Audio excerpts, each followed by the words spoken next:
Hello, YouTube. Redbird here. Today, we're going to talk about the age-old problem in New World, territory control, why it's a problem, why it's stunting New World's growth, and prohibiting a large chunk of the player base from experiencing what is one of the best features in New World.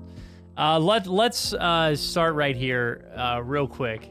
I did record this on stream today over at my twitch.tv/redbird, but it got ranty and it was very long, so I decided to record it again, hopefully refine the ideals of the video and kind of deliver it to you in a nice curated dish, so to say. So first and foremost, there was a Reddit post several days ago on Reddit.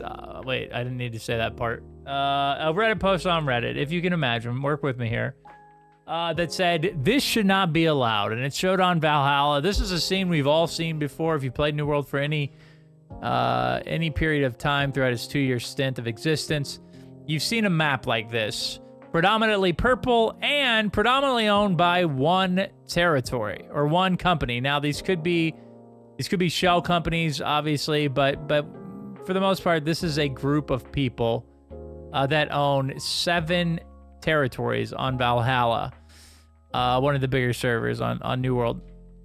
Now, this is a problem for multiple different reasons. We're going to get more into that later. But an issue, or one of the issues with this, is the dev team refuses to acknowledge the fact the territory control itself is just a scuffed system or an inherently flawed system that kind of, not only does it have a lot of issues with the overall, impact of territory control on the game, but there's definitely problems with this system itself and like preventing things like this from happening. Now, the dev video, I think it was a day or two ago, it could be a week ago, depending on you're watching this video, that said that their data shows that there isn't a problem of territories owning multiple, companies owning multiple territories in the data. Don't know where this data is. I'm not sure where they collect it. I'm sure it's like some sort of algorithm that they have assigned to the game. But most people, again, that have played the game know that that's not true. Now, interestingly enough, since I made this video on my stream and had an opportunity to re-record it, there was another post made on Reddit, our favorite website, saying our data shows that owning 3+ territories is rare. This user, Blue Iguanodon, took the opportunity to take a screenshot or get these screenshots from each company as a snap, or each server and the companies that own the territories, and it isn't looking very uncommon that a company owns 3 territories. Here we go. We have this company, or its shell companies, own 4. This company owns 3. You move over here. This is Valhalla, probably a day or two after that Reddit post. This company owns 5. This company owns 3 or 4. So on and so forth. Here, Isabella. Someone owns 6. This company owns 6. This company owns 3.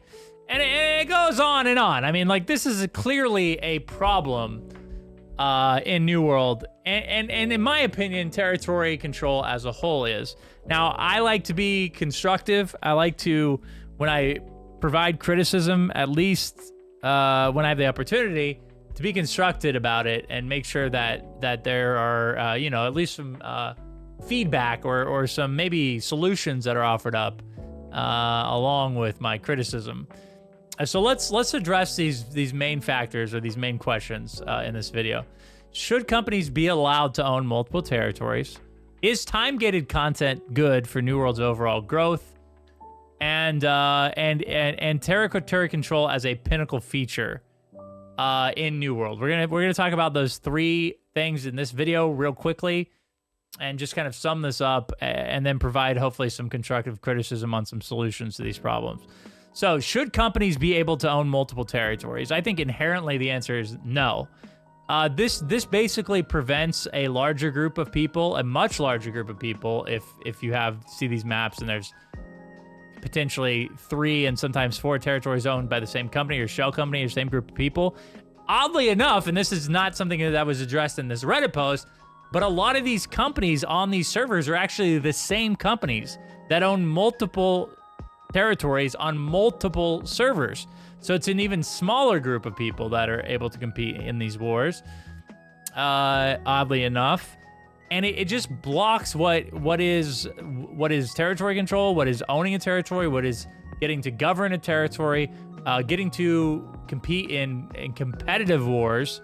All these things are kind of being blocked by this system in place. Now, I don't blame any of the companies, first and foremost, or any of the players that do this. Obviously, they're taking advantage of a system in the game that is designed this way. Like there is no like shaking your finger if you're AGS at companies and players for doing this, because obviously there's multiple incentives through taxation, through the money that you bring in for owning a company, to not only just get better at the game, get better gear, provide more wealth through your company members, but also, oddly enough, there's also RMT. The ability to, once you're set, or once your company members are set, or even after or during you making sure your company members are good, you have the opportunity to trade this gold online for real money as well. It isn't necessarily something that all the companies do, but it does occur. Like, obviously, I've heard multiple reports from multiple companies, the larger companies, that say this is definitely a thing. People are doing it with the extra funds that they're getting from territory control. And again, some of these companies own multiple territories across multiple servers. So, it's bad enough to own Windsward, Everfall, and Brimstone on one server. But what if 2 or 3 servers collecting that money and getting the opportunity across multiple servers to gain that gold, that wealth? So, this has got to change.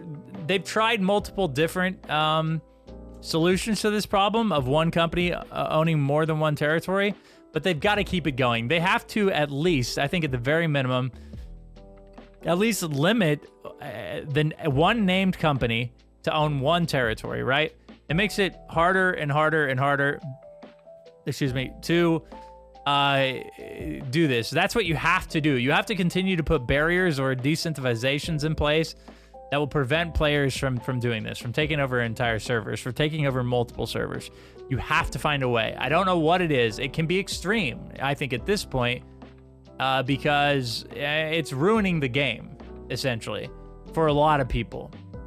So I think you definitely can maybe have a deed, and one company owns one territory. If they want to take another territory, they have to forfeit their current territory.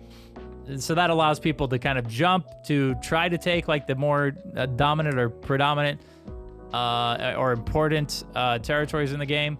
They have to do something. I don't know what the solution is. Obviously, people have multiple accounts. You're not going to be able to prevent that. You have to find a solution for that problem for sure later on. But I think it starts with just making it really hard for a company to own more than one territory, making it impossible even, so that they have to jump through the shell hoops, they have to jump through the multiple account loops, whatever it is. They need to find a hard solution for this, because to me this already is a huge problem that prevents a lot of players that want to take place in wars, or that have the opportunity to take place in wars, to do so. And again, it would be so much better, I think, in the long-term health of the game, to have more people competing in this pinnacle feature in New World. Is time-gated content good? This is something that obviously doesn't really affect how many people or how many companies own each territory directly, but it has the effect of limiting the amount of players, or the demographic of players that can war and own territories. And a lot of people, myself included, have families. I have a hard time getting on during some hours in the game. I play on an East Coast server. I'm 1 hour ahead of them at all times. And most of the time, I can get on maybe at the very end of a window.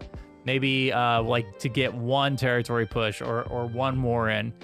And to me, the game would feel so much better if a lot of these territories could be won or pushed for during the day at any time that you want.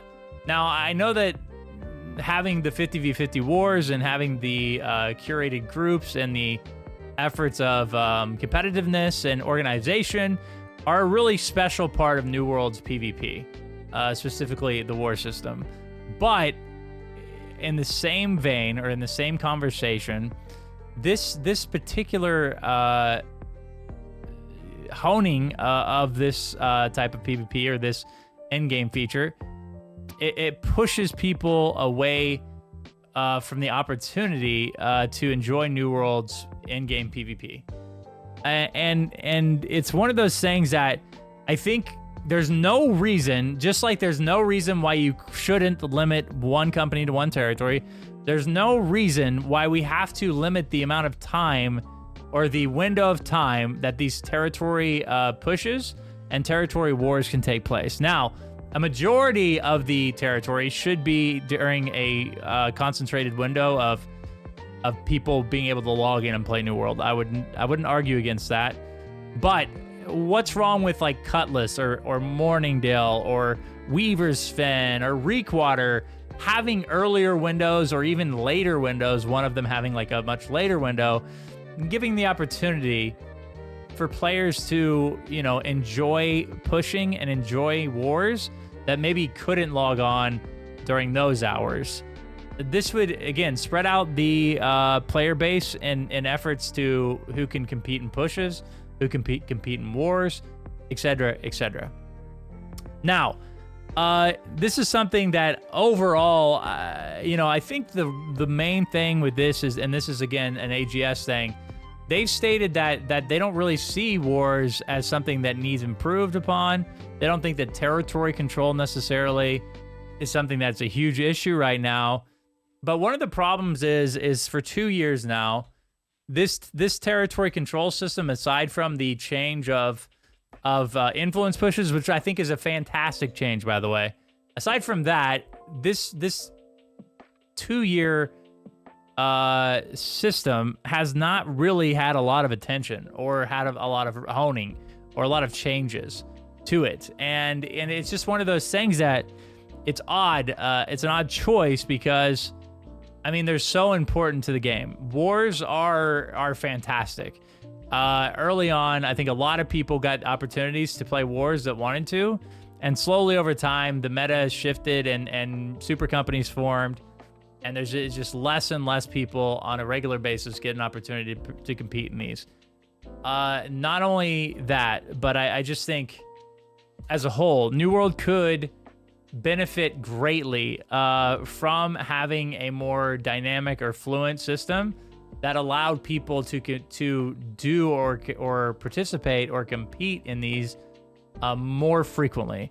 I think, and here comes the constructive criticism, or the constructive part, the part where I give my 2 cents, even though I'm not a developer, I just play games and stuff.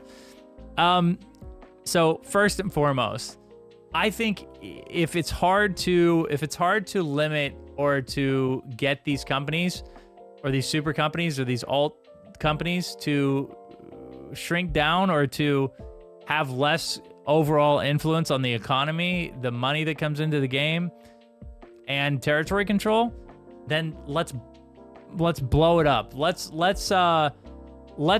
have players have the opportunity to compete in races throughout the day, and then to immediately go into a war system. Now, are the wars going to be poop shows sometimes or most of the time? Probably, yeah. But why is it so serious to the fact that we're cutting off the opportunity for fun in a video game to make sure we're providing a competitive environment to a very small group of people? Guys, we are playing the game for fun. Hopefully, This new world, no matter how hard they try, and I hate to say, I know some people don't want to hear this, it's not a competitive game. It's not a competitive PvP game. It will never be a competitive PvP game. It's just the nature of the game and the nature of MMOs in general don't lend themselves well to a game that can be taken seriously by a large group of players that enjoy PvP. It's always been a small niche group of people that enjoy that hardcore, gritty, lose everything when you die PvP thing. We've got to shift our minds as New World fans, as New World players, and as developers to shift the game in a direction that is going to appeal to a larger group of people. It would be so awesome to see people competing or pushing in these races, getting the opportunity, more people to compete in the races during the day, more people to get into these wars and get the opportunity to maybe own a territory with their friends or their group of company members that maybe aren't as sweaty or don't have the opportunity to, log in at certain hours during the day, and one of the ways that they could obviously do that is just take out the whole time system and just let these companies be pushed, let them go into war, let them be owned for maybe, a window of hours, and then open them back up to be pushed, et cetera, et cetera. Just keep the ball rolling. Sure, a lot of companies are going to shift ownership a lot, but man, that's fun. That's exciting. That's what the game should be. On top of that, they should 100% find a way to limit these territories to only be owned by one company at one time. One company should own one territory. I don't care about the ults. We'll fix that problem later. Immediately, figure out a way to limit one territory to one company. It would make a massive difference right from the jump. Sure, they're going to have companies with 3 or 4 shells. 100%. That already happens. But we have to take steps in the right direction to free the New World community from this oppressiveness. And again, I don't blame the players. I don't blame the companies. They're just doing what they can do. But as a developer team, you have to figure out a way to start to mitigate this problem. 2 years. 2 years. This has been a problem. It is acknowledged by a large group of players. It shows. Like, I don't know what the data says. I didn't see the data that they're talking about, but clearly the data doesn't meet the impression of the community. And if there's a discrepancy there between hard data on paper and the overall opinion, or the opinion of at large of the community in New World, we got to throw out the data. We got to figure out ways to make this system more dynamic, more fun, less oppressive. The economy's in the pooper, and I believe a large part of this is because of territory control and the way it works. The money itself, the gold in the game, is getting siphoned to a very small amount of player base, some of which are selling it for RMT. So, again, guys, that's my opinion. That's kind of where I'm at on territory control. Hopefully that did, it justice. I wanted to take the opportunity to record a video and kind of talk more and more about this problem, because I know we talk about it. Sometimes we go on rants on the podcast. Sometimes I go on rants on my stream. I wanted to take the opportunity to just sit down, do a long uncut video on my take on territory control, why it's so bad for the game for it to continue to remain this way, and hopefully, if I just keep talking about it, if we keep talking about it, changes will be made in the game, and more people will have the opportunity to compete in these influence pushes and wars, and less of the money in the game will be siphoned to a very small group of the players, and hopefully more and more players will get the opportunity to experience governing a territory, or even attacking a territory defending a territory, all these things that are fantastic features that do need work in and of themselves, but overall is a great feature for a game like New World to have, right? A great feature for it to, you know, we got mutations. Hopefully one day we got raids, arenas. Hopefully one day we have multiple OPR maps, and then we have wars as well. I mean, to me, and I know this is at the end of the video, I should have brought this up a long time ago, just get rid of invasions. If invasions are the problem with the wars rotating more frequently, just get rid of them. You know what I mean? They're not adding a lot to the game. Until they're reworked, I think it's fine to just take them out. Let more people war more frequently. Let influence races to occur more frequently.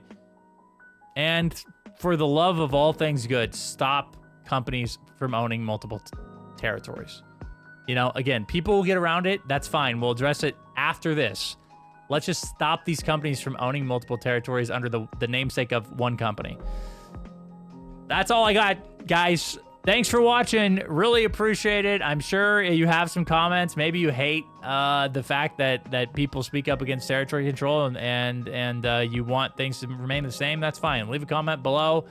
Maybe you don't feel that way and you agree with me in some aspects. Let me know. You know, I think the more we discuss these things, hopefully, the idea is the more we discuss these things and we're transparent about them, the more hope that New World has to continue to improve itself as a game with the collaboration of the community and the dev team. I've tried to end this video like 7 times. This is actually the end. Watch me on twitch.tv/redbird. Check out all of our guides over at studioloot.com.